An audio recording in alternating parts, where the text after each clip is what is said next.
Welcome to this bonus episode of Pressers by FedNet, where news conferences from the United States Congress become podcast episodes for your listening on your time. We're revisiting post-election news conferences with new caucus leadership for the 119th Congress. Stephen Horsford of Nevada, Congressional Black Caucus chairman for the 118th Congress, announced his successor would be Yvette Clarke of New York on December 4th. The following material is protected by copyright. Good afternoon. Thank you for joining us today. I am Representative Stephen Horsford of Nevada's 4th Congressional District, and I'm honored to have served as chair of the Congressional Black Caucus for the 118th session. I'd like to take a moment to thank my colleagues of the Congressional Black Caucus for the immense trust that they have placed in me over the past 2 years. It has been the honor of a lifetime to serve as chairman of this historic caucus. Over the past 23 months, the Congressional Black Caucus has made extraordinary strides during truly extraordinary times on behalf of the communities that we are honored to serve each and every day. We have worked to advance solutions to create safer communities and to hold police officers who violate the public trust accountable.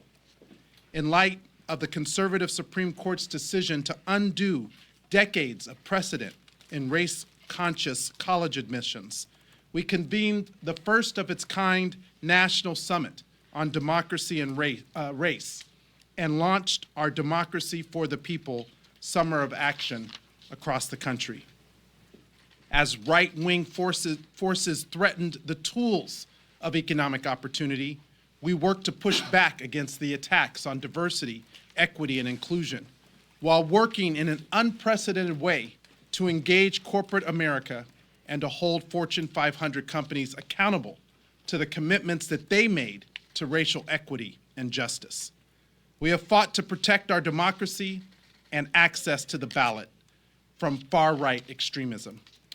And I am proud to say that our caucus put forward an economic prosperity agenda aimed at closing America's racial wealth gap and providing greater economic opportunity through increased homeownership, supporting more entrepreneurs to start and grow their business, and to focus on raising the wages of Black Americans, as we have done for all Americans. The Congressional Black Caucus ends the 118th Congress with a historic 60 members, representing 120 million Americans, more than 20 million Black Americans, and nearly a third of the U.S. population. We have members from every region of the country. We have the youngest member and the dean of our caucus. Because of the hard work of Leader Hakeem Jeffries, House leadership, our frontline and non-frontline members, and with the trust of the American people, we will enter the 119th Congress with a record 62 members. Despite the outcome of the election, our work will continue, and the Congressional Black Caucus, which is the conscience of the Congress, will forge ahead. As we head into the 119th Congress and a new Trump administration, with our largest membership in history, our objectives remain clear. We will stand firmly against any effort to roll back our rights or to strip away our fundamental freedoms. We will stand against efforts to turn Americans against one another, or efforts to take away a woman's right to make her own health care choices. And where there is common ground, as House Democrats, we will work to find bipartisan solutions when possible. This week, as we commemorated what would have been the 100th birthday of one of our founding members, Congresswoman Shirley Chisholm, I was reminded of the immense contribution that Black women have always had on our caucus, and in fact, this House. I'm also proud to say that from one Black woman in 1971 to today, more than half of the Congressional Black Caucus is comprised of Black women. I can think of no better person in this time to lead this historic membership than another gentle lady from the state of New York. Our next leader is a colleague and a friend of immense capabilities that is perfectly positioned to take on the challenges that confront the American people in the years to come.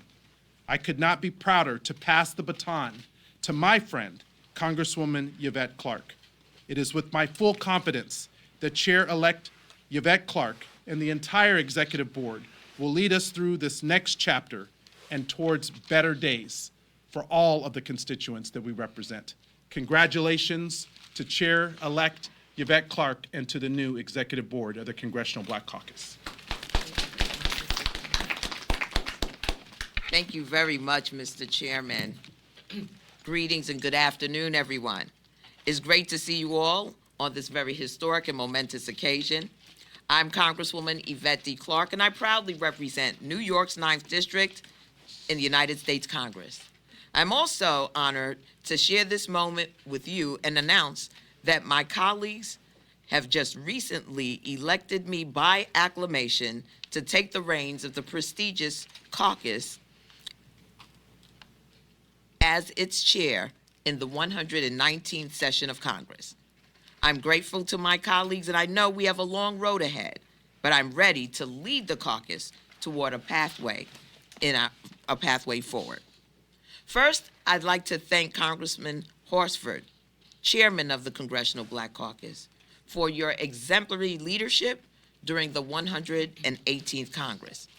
It has been my honor and my privilege serving as the first vice chair under your guidance and direction. The CBC has achieved so much under your leadership as chair. In keeping with tradition, we set out to improve our community by addressing the issues the caucus prioritized: democracy and civic participation, education, environmental justice, the future of work, healthcare, housing, and public safety. We have accomplished so much despite navigating a volatile and often hostile political landscape and a divided House led by MAGA extremists intent on disgracing the legislative branch. I'd like to take this moment as well to congratulate the newly elected CBC officers. Congressman Troy Carter of Louisiana, who will serve as first vice chair. Congresswoman Lucy McBath of Georgia, who will serve as the second vice chair.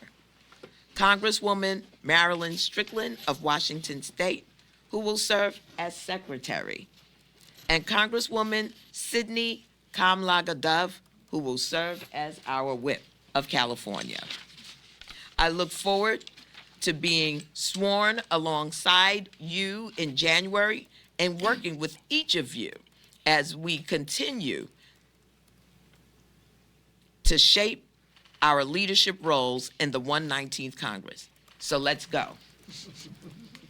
As I stand before you today, I can't tell you how much this is truly a full circle moment for me. I cannot continue without acknowledging our CBC co-founder, the Honorable Shirley Chisholm. I've had the honor and privilege of standing before you today as we recently observed what would have been her 100th birthday. The iconic Congresswoman Chisholm was my congresswoman and a predecessor. She was an audacious force amongst her peers and set the foundation for what this great caucus represents today. In 1971, 13 titans of American history united to create a transformative force of Black political power unlike any that came before it. And since its founding, the Congressional Black Caucus has maintained its mission to advocate and implement policy for preserving and advancing the Black community. We have come a long way. Today, I am proud to boast that the Congressional Black Caucus will enter the 119th session of Congress with a historic 62 members, marking the largest number of Black federal lawmakers in United States history, and the historical win of 2 Black women serving in the United States Senate together. I want to also highlight that 20 of my fellow CBC members represent areas without minority districts, elevating our position in Congress to combat blatant racism and policies intentionally overlooking more diverse and minority communities. As Speaker Emeritus Pelosi would say, proving that our diversity is our strength and our unity is our power. The next 2 years will stand among the most trying in our caucus's history, and we must be the resistance against extremism and continue to be the conscience of the Congress. The CBC will have to fight back against a second Trump administration hell-bent on rolling back decades of progress in civil rights, healthcare access, economic equity, education, women's rights, and so much more with the implementation of Project 2025. Project 2025 is a policy to dismantle protections for marginalized and underserved communities while consolidating power amongst white conservatives and, above all, within Donald Trump.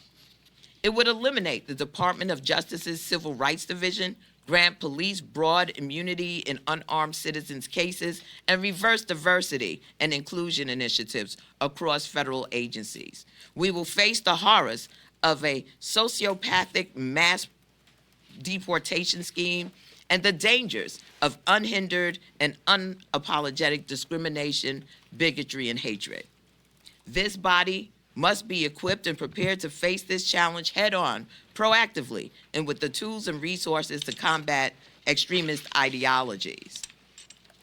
This plan, Project 2025, I have proactively embraced my role and presented each member of the Congressional Black Caucus with an overview of the 900-page right-wing manifesto that would set America back into a dystopian future, eroding our civil rights and civil liberties. In this pivotal moment, know that America cannot survive on passive indignation alone. Our communities cannot survive on hope and the promise of better days ahead. Reaching a just tomorrow demands righteous action today. It demands our refusal to accept the despicable status quo of a nation under Project 2025. It demands us to do the job our constituents sent us to Washington to do. The causes of economic equity, healthcare, criminal justice reform, and education, women's rights, voting rights must remain the cause of the Congressional Black Caucus. And now more than ever, as a caucus, we must remain vigilant in fulfilling our mission to address and enact policy to uplift our communities across this nation and deliver on our promises. We must become active and even more aggressive in our attempt to support Representative Hakeem Jeffries as Minority Leader of the House. We must stand behind his vision and leadership and work together as a united front to combat decisive extremists within the halls of Congress, all while diligently maintaining our democracy as a united front, fighting like hell to preserve the integrity of our communities under another Trump administration and the extremist ideologies of Project 2025. And as chair, I will back Leader Jeffries and trust that he will advocate and negotiate on our behalf to find bipartisan common ground wherever and whenever possible with the new administration, but to push back vociferously against MAGA extremism whenever necessary, defending Social Security, Medicare, and the Affordable Care Act. The progress of this administration has made in the fight against climate change. So everyone, know that our forebears did not fight and bleed for us to abandon the American ideal to those who detest everything that it represents. The only thing that can stop them are good people who are ready and willing to get, as the Honorable late John Lewis would say, into some good trouble, into some necessary trouble. So we're ready, and I can assure you that under my leadership, the conscience of the Congress will be clear. Our resistance will be dignified, and it will be unified. And together, we will be stronger moving forward. As a community, we've endured so much, but there's a greater reward for enduring for the night. But we know that joy comes in the morning. Again, I am honored to stand before you as your newly elected chair and I'm looking forward to serving the caucus on our constituents and continue representing the residents of District 9 in Brooklyn, in the greatest city in the nation. I will now turn it over to my dear friend, our newly elected first vice chairman, Troy Carter, from the great state of Louisiana. Thank you.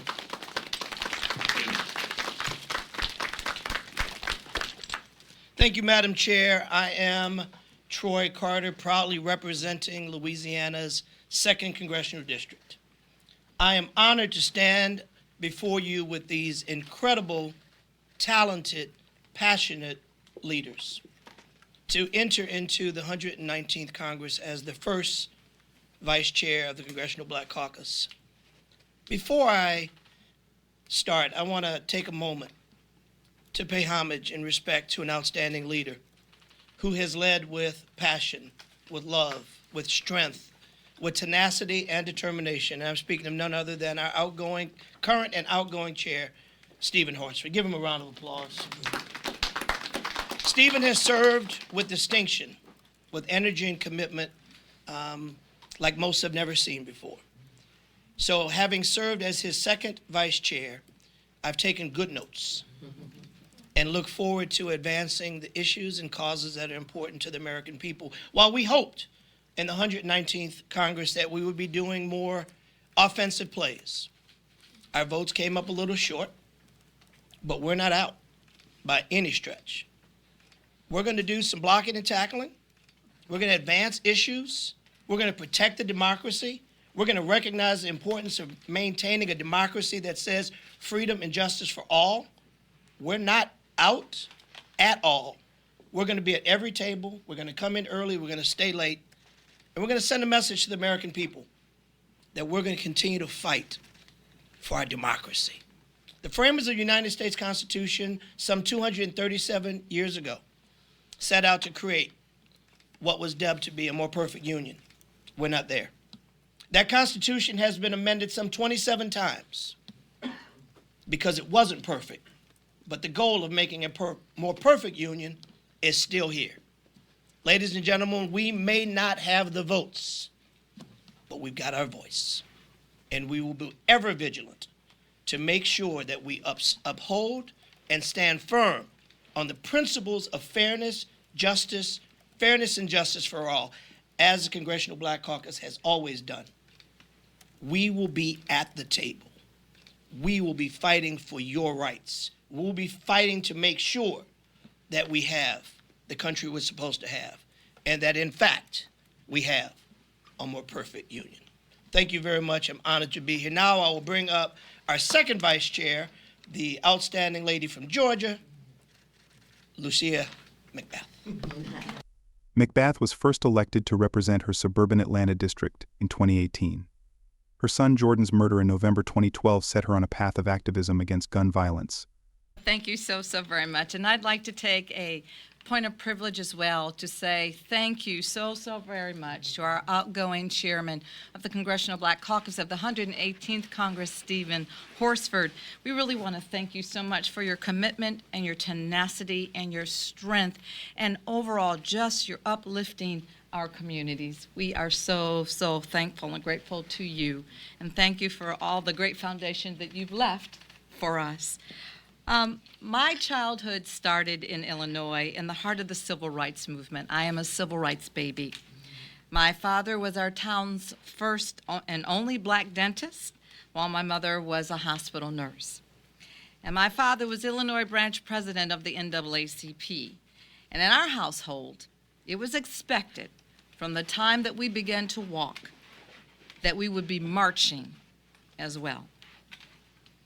I have been fortunate to be a mother of the movement and supported my fellow survivors as an advocate after my son was killed by a man who didn't like the loud music that the teenagers were playing in their car. I came to Congress, and I have served Georgia for 6 years now, after they said that a black woman couldn't win by telling her story and fighting for gun safety in Ruby Red, Georgia. The Congressional Black Caucus has been at the center of the historic progress to protect our communities. The first comprehensive gun violence prevention package in more than 30 years. The CBC helped to deliver that. The extremist protection orders to empower law enforcement and loved ones. The CBC helped to execute that. $500 million in community violence intervention funding for organizations that are doing the foundational work to stop violence.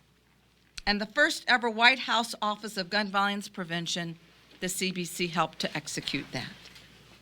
The communities that we represent are counting on us in the 119th Congress and beyond to speak out on their behalf and deliver what they need most: affordable housing, so they have safe and healthy homes to raise their families; economic opportunities, so that success can be a possibility for all, not just a few; and reforming this country's criminal justice system so that no incarcerated person fears for their safety while in federal prisons.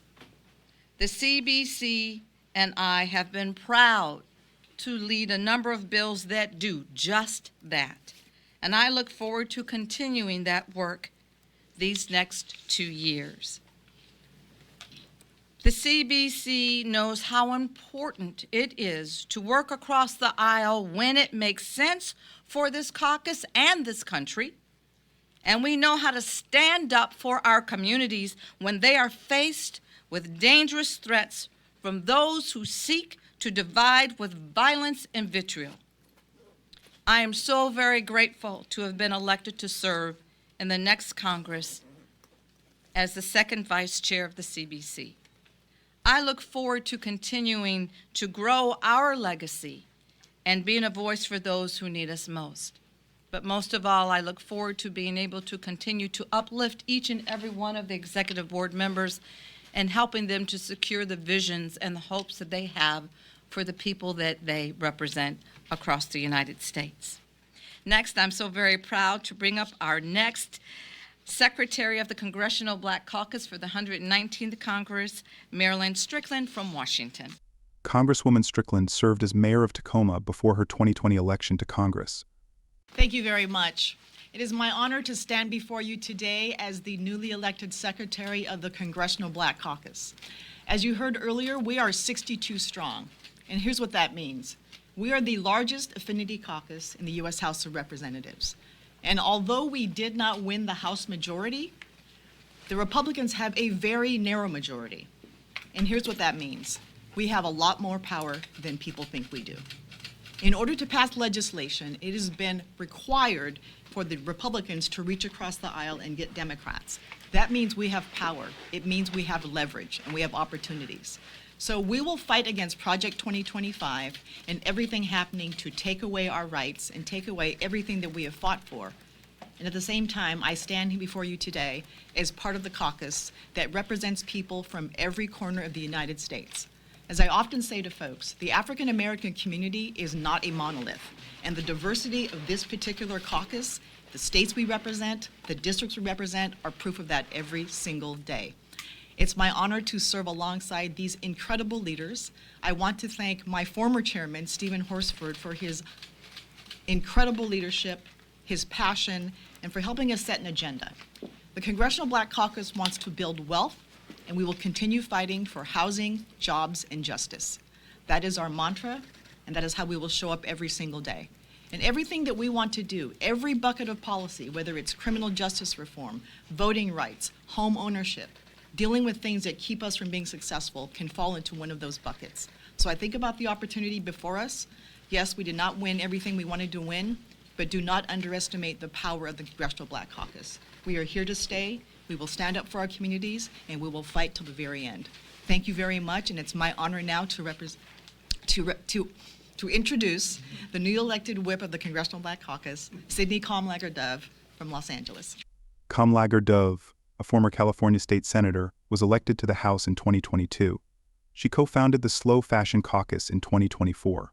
Hello and good afternoon, everyone. I, too, want to congratulate our outgoing chair, Congressman Stephen Horsford from Nevada. He has shown us what leadership and mentorship looks like. He has been an amazing leader of the Congress and the caucus this last term. And I also want to congratulate him on Founders Day, since he is an alpha. This is how you know it's a Black press conference. I am standing here today as the newly elected whip for the Congressional Black Caucus. And while I do represent La La Land, I am going to keep it real. We are facing unprecedented challenges with a technical majority in the House with Republicans and the new administration coming in Donald Trump. And we are not going to be SU. We are at a critical moment, and these next 2 years are going to be very painful and very messy. But in the words of my constituent Tiffany Haddish, we ready. Every single one of us came here and ran to be part of this leadership board because we believe in legislating with a purpose, and we believe in fighting for Black communities. And we know that when you help Black people, you help everyone. So we are going to continue to fight against racism and bigotry, and we are going to continue to fight for economic prosperity. Yes, for Black people, but once again, if you are helping Black people, you are helping everyone else. We are also going to continue to be honest. We are going to engage with Black people. We are going to share with Black people the truth about what is happening here, and we are going to work with our constituencies to help design and defend policies that make sense, and defy others here in Congress to oppose us. 62 members strong means great power, great negotiating power, great leverage. And it also means that we have the opportunity and the authority to go into communities across this country and talk about the importance of our communities, of our safety, of our prosperity. Because we are contributing to the health, to the wealth, to the safety, to the prosperity of everyone else across this country. So we are not going to miss a step.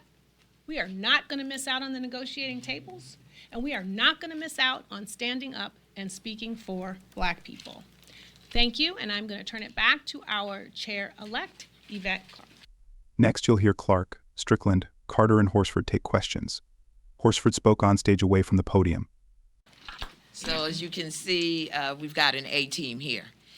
We will be sworn in the month of January, and as you have all heard from our executive board, many of whom serve currently under our chairman, we are indebted to him and grateful for all of his time, sacrifice, to really be out front on behalf of Black America, and just say thank you for your leadership once again, Mr. Chairman. And now this is the point where we open up for any questions you may have. And who is the person who's going to pick all the people? Oh, that's my job?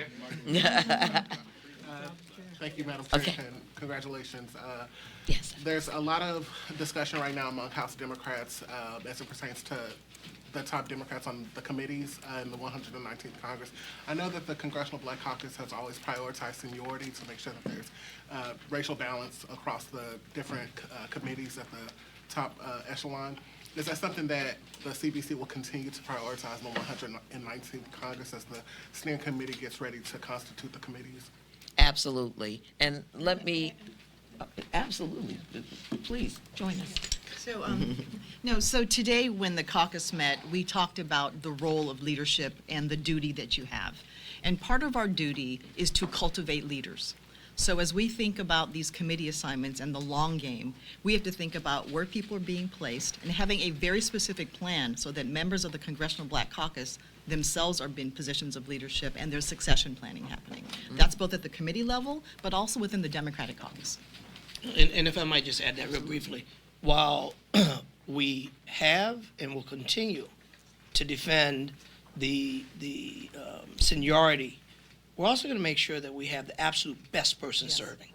Seniority is a major part of the program, but being able to be the very best person that we have to offer in any of these given seats will be a very close second, or dual, actually.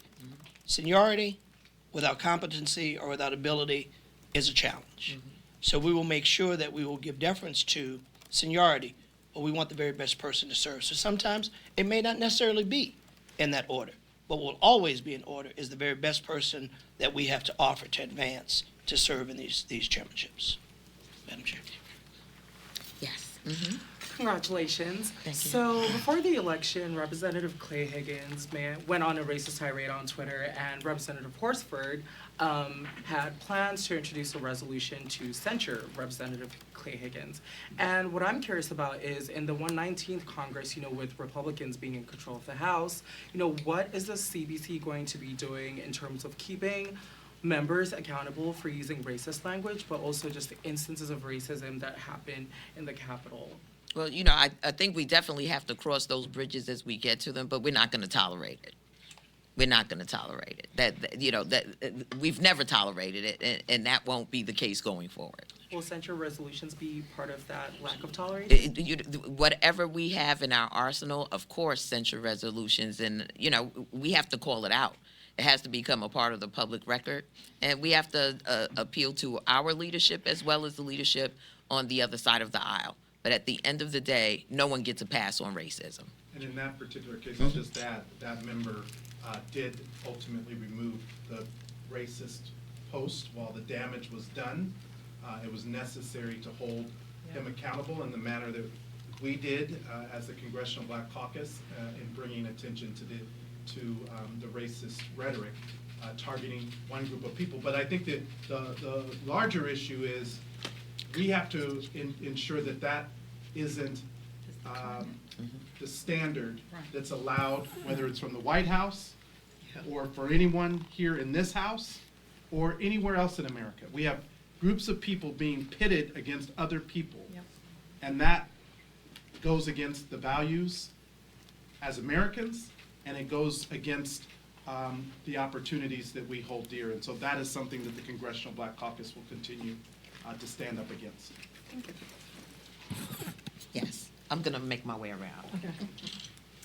As a native New Yorker, how do you view the caucus's role in thwarting the president-elect's plans, thinking about mass deportations, cuts to federal funding that will impact the citizens of cities like New York, of New York City and cities like it? What will you prioritize? Well, we've already begun circulating letters concerning mass deportations and whatever this administration can do in its waning days to undergird their temporary protected status, deferred departure policies. We understand that particularly across this nation, you have blended families. Someone in that family may be a citizen, the other person may be a resident, the other person may be in between status, without status. The breaking up of families on its face is anti-American. We've seen this administration, however, not turn its back away from separating families. And so we have to get out front and center to say that we won't tolerate it and to build common cause across this nation. Because indeed, I think that this nation is in for a rude awakening should this mass deportation plan go into effect. Not only does it affect our humanity, it affects just about everything that impacts our way of life. And we will see that in short order should this mass deportation plan go into effect. Thank you. Yes. Thank you for doing this. I'm sorry, would you tell me your name? Gabriella Border with Reuters. Okay. I was wondering if the CBC has a position on Biden's pardon of his son Hunter, and in light of that pardon, is the caucus as a whole calling for more pardons, specifically pardons of Americans from groups that have been disproportionately impacted by the criminal justice system? We have one chairman at a time, so I'm going to let our chairman, Chairman Horsford, begin that, right, who's working on this. Come this way, Mr. Chairman. Well, I'll just say two things. Number one, we support the leader's statement that has been released, calling on President Biden to use his full authority to pardon Americans who rightfully deserve a second chance. The Congressional Black Caucus has worked on legislation from the First Step Act to the executive orders dealing with federal offenses dealing with marijuana. These are areas that we believe should be high priority for the president to consider, as other individuals also have gone through the process for consideration for pardon. So we support Leader Jeffries and the statement that he released on this just yesterday. Secondly, the Congressional Black Caucus, working with groups including the NAACP and others, have called for clemency and the use of clemency by the Biden administration, particularly based on the disparate incarceration rate of African Americans based on past laws. And so those two areas are things that we are working on and will continue to work on with this administration until their last day in office. Thank you. I'm Maeve Sheehy from Bloomberg Government. I was curious to kind of piggyback off of Michael's question, whether the caucus is planning to make an endorsement in the agriculture ranking member race, where a member of your caucus, David Scott, is running against two challengers. Yeah. I know you guys are being very specific. I'll just say, because this deals with both this Congress and leading up to the next one, we've invited every candidate and or current ranking member to participate in a candidates forum for them to outline their goals and objectives for why they seek the position, whether it's to retain the seat or to become the ranking member if they're so selected. That process is being finalized and scheduled, and all individuals who are current ranking members or candidates for contested positions will be invited to participate in that process. Yes. Hi, Leah Vredenbrett with Gray Television. So the caucus operated in the minority this session, and next session the margin will be even tighter. And I was hoping you could touch a little bit about how you plan to lead the caucus through that razor-thin majority and maybe use it to your advantage. Yeah, I think we've been extremely successful in this Congress, and we don't even have as slim a majority. Between our membership, our ranking members, and our leader, Hakeem Jeffries, we've been able to negotiate and navigate through some very tumultuous issues. And I think that we have already set up the prototype for that. Colleagues understand what our unity means in the context of what is before us, and we're prepared. We're prepared. Mm-hmm. Yes. Brandon Drennan, BBC News. Trump's defense secretary Pete Hegseth has been making his rounds today. What are the CBC's views on his comments about DEI and woke culture in the military and getting rid of it? And second would be reports that potentially DeSantis could replace him. You know, does the CBC view him as perhaps a better alternative? I'm going to have Marilyn. So I serve on the House Armed Services Committee, and I did an interview last night about this very topic. And so during this last Congress, there are 6 CBC members who serve on House Armed Services. And we spent 3 hours in a markup arguing about DEI. And every time you thought the topic couldn't get any worse, something else ugly reared its head. When we think about who serves in the military, 40% of the people who are enlisted are people of color. A large part of that is African American. So as we think about his comments that talk about DEI, it's yet another disqualifying attribute that he has. He has been accused of sexual harassment. He has been talked about showing up at work drunk on the set of Fox News. His own mother wrote a letter about him saying that he was a horrible person who was abusive, and now this. So it tells me that, number one, he's out of touch with the needs of the military, even though he served, and we thank him for his service, but he has no business being Secretary of Defense. So I can't speak for every member of the Congressional Black Caucus, but as a black member of HASC, who's an Army brat herself, he has no business as Secretary of Defense. If he chooses to appoint Ron DeSantis, I suppose being a governor means he's been in charge of something, but what Trump wants right now is foot soldiers. The only qualification as far as Trump is concerned is people who are loyalty. I'll even use the word fealty, because that means blind loyalty regardless of what happens. So would DeSantis be an upgrade? Perhaps because the bar's so low, but we need someone in charge of the Secretary of Defense, like Lloyd Austin, who is a 4-star general, who's serious about national defense, who's serious about global defense, who is competent and able to do the job and respect the fact that our military is diverse in every sense of the word. Thank you. Behind you, then up. Okay. Be you. Hey, Nick. No, she was. Oh, okay. Thank you. Thanks. Lauren Burke, Black Press USA. You probably remember that when Trump was in office the first time, the CBC met with him that first year, and then as years went on, there were no meetings with the president. I wondered if you gave any thought, Congresswoman Clark, about whether or not you're going to meet with President Trump, or is this going to just be, you know, sort of an adversarial stance where you just don't meet with them, or have you thought about that at all? Can you comment on that?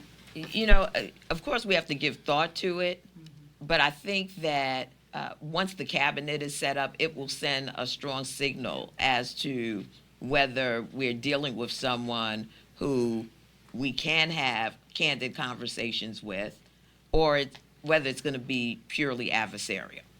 You know, just to be honest. Did you want to share something? Just to add to that, to be clear, this Black Caucus will be anywhere democracy is challenged. Anywhere where democracy or the rights of individuals are being challenged, we will be there. If that means being in the Oval Office, we'll be there if invited. If it means being with the Cabinet Secretary, we'll be there. But if the underlying message is we will be ever present, ever vigilant, and we will do everything in our power to bolster this fragile democracy, to make it the strong democracy that it should be, and anyone who interferes with that will be at odds with us. Yes. The news just broke that Jerry Nadler is dropping out of the judiciary race and is endorsing Jamie Raskin. Breaking news. Exactly. Breaking news. Nick, go into the Tell you guys. How worried is the Black Caucus about the erosion of the seniority system for committee heads? Is that a concern? It's not.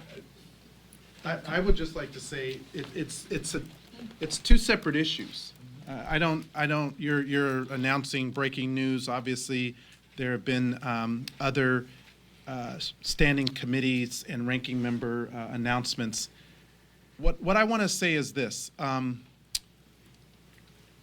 Leader Jeffries and our entire House Democratic leadership team have been very deliberate about making sure that we stay united as House Democrats. And what we're not going to do is allow process, tradition, or practice get in the way of the unity on behalf of the American people. The seniority has always been a part of, as Vice Chairman Carter indicated, but not the only criteria.